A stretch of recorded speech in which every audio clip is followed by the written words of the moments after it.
welcome to the Divorce TV panel show of experts. I'm Susie Miller, your divorce strategist. Got Henry Ellison here, who is a financial expert, and you're a financial planner, aren't you? Financial planner, that's right. Susie. And what's the difference between a financial planner and a normal financial advisor? So, understanding what their resources are today and what they want from the future, what their goals and aspirations are in the future, and creating a plan rather than just flogging them a pension, which is what we feel an advisor might do. And Joanna here is a family mediator. If someone does end up in court, can they change course at any point?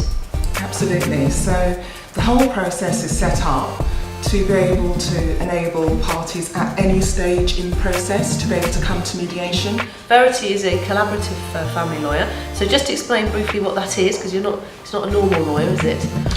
No, it's a little bit different. So the collaborative process is different to what one might think of as a traditional legal process, which would be letters pinging backwards and forwards and then ending up at the doorstep of the court. And so they don't have to go to court at all then? No, in fact, in the collaborative process, in order to enter into that process, you actually have to sign an agreement which binds both the parties and the lawyers, and we commit not to going to court. Susan, you could talk about a little bit about the importance of the emotional well-being, because it has a huge impact on the whole way the process plays out, doesn't it? Emotions usually run extremely high in divorce situations. Well, EFT works on two levels. It works at a deeply transformational level where people are coming over a period of time. It also works at an impressive quick fix. So a simple tool actually to help empower people Very to simple, not go crazy during divorce. Yeah. And Janet, you come across people with right through to full-on mental health issues which may well have been triggered by the divorce. Absolutely. I mean, it's worth saying that at the moment in the UK, 15%, there's been a 15% increase in young people on antidepressants, and that young people category, believe it or not, is from under 12 years old. Wow. One of the excuses that people often give for not using either collaborative or mediation or dispute resolution is, there's been domestic violence.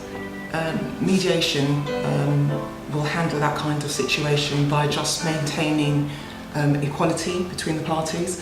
Also, it's possible to, if they're not able to stay in the same room, to have them in different rooms, in which case I as a mediator would work between the two to make sure that what's been said by one is heard and understood by the other, and to help them get to a solution that way. So when there is domestic abuse, it doesn't have to be an automatic tick box out of mediation, which unfortunately is exactly what tends to happen. Anybody would find the court process scary, but if you've been in that kind of situation, it's even worse for you. I absolutely agree that if there's been domestic violence, I don't automatically assume that that can't be a mediation case, that can't be a collaborative case. If they can save themselves £70,000 in legal fees, that's another great saving. And then the first thing I have to do is go, well, okay, but what about this? You know, what behaviour really annoys you? Because we have to put something on the form.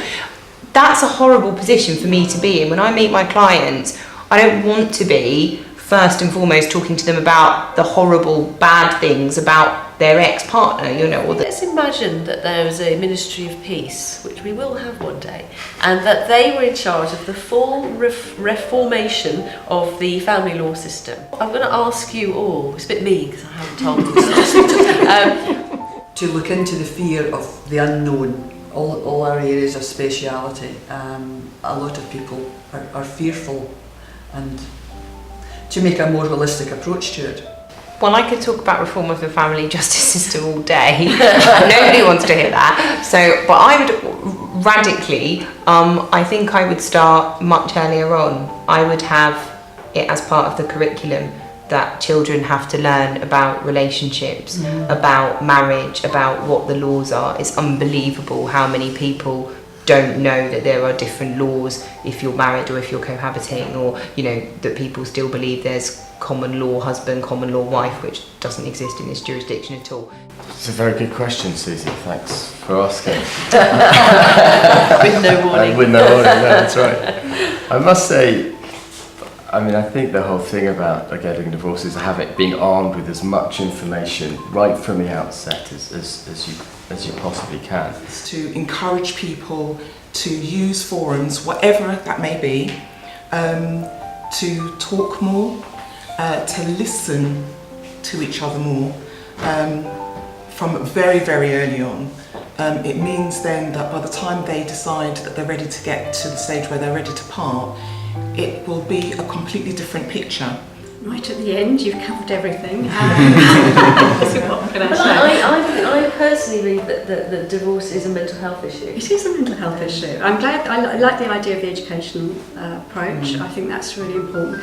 And understand there are children here we're teaching the future to.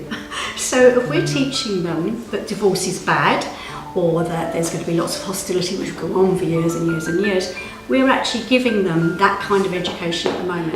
So to round off, thank you very much for watching the Divorce Expert Panel Show on Divorce TV. Okay, family and parenting coach, janetstead.co.uk. Joanne Phillips from Joanne Phillips Mediation. Susan Cow-Miller, health and lifestyle coach, EFT practitioner. I'm Verity Hibson-Hickey. I'm a collaborative lawyer at Tishall's Family Law Solicitors. I'm Henry Ediston. I'm an independent chartered financial planner. And I'm Susie Miller, divorce strategist, stopping wars one family at a time. Thank you.